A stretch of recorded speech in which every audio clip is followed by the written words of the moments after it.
Hey everybody! I'm here today to talk to you about a controller that is not connecting to your PS5 or your PlayStation 5. The specific controller that I'm talking about is the Dualsense Wireless controller that you see right here.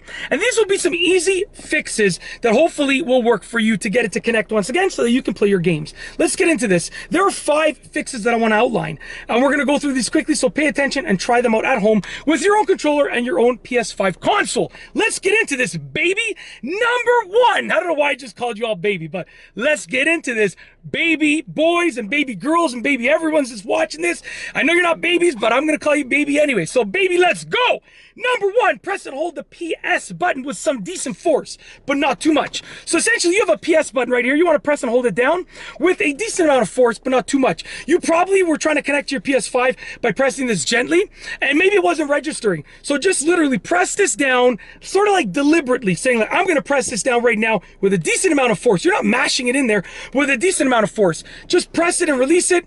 Press it and hold it down for a couple seconds. Press it and hold it down for a little bit longer. Experiment with the button, see if that makes a difference. If that doesn't work, move on to number 2.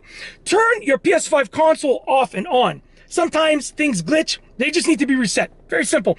So go to your PS5 console, turn it off and on, maybe even unplug it and plug it back in again. Try that out. If that doesn't work, move on to number 3, which is to charge up the controller for a little bit. Charge it up for 20 minutes, half an hour. See if that makes a difference. You might think that your controller is charged, and maybe it was charged, but maybe for some reason, either the charge dropped, the charge got released, or maybe, it was left on or it was used without you knowing it, so the charge level went down, or maybe it's just not registering that it's charged enough.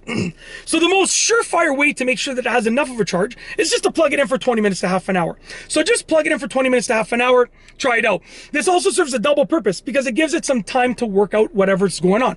Sometimes technological devices just need time to sort themselves out. So when you plug it in for 20 minutes to half an hour to charge it, sometimes it just needs a little bit of time and you're going to give it that time. Sorry, a guy literally just walked by the car, maybe 3 inches from my window really fast and just scared the living daylights out of me. So if you saw me jump back, that's what happened. But anyways, charge up your controller for 20 minutes to half an hour. Serves 2 purposes. It might work.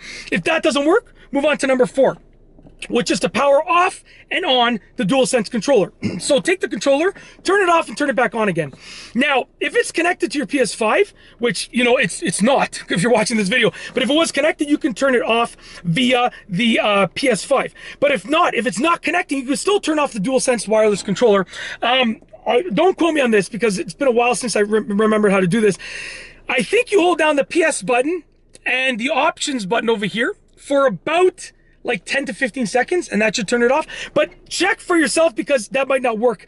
I think that's the way if I remember properly, but it's been a while since I've done it and learned about it. So, turn it off and turn it back on, see if that helps. Last but not least, if you've powered off and on the DualSense controller and that doesn't work, you're gonna move on to number 5, which is to try to connect the controller to the PS5 again while being super close to it. You might be trying to connect to the PS5 from a distance, right? Literally, and it should work from a distance, but sometimes there's interference happening in your household for the Bluetooth and it's not gonna work. It's very rare, but it happens. So essentially what you wanna do is go like less than a foot or 2 feet away from your console and try to connect to it again when being less than a foot or 2 feet away from it. And as an alternative, I don't know if this will work, but plug in your controller to the USB port on your PS5 console. I've read somewhere that it might work, but then other people say that won't work. So I don't know, but it's worth a try. So I didn't really include it as one of the 5, but that's like a bonus tip that maybe might help you out.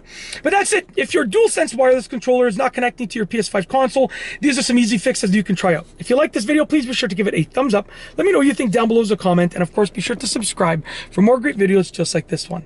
And that's all I have for you today. Thanks for watching.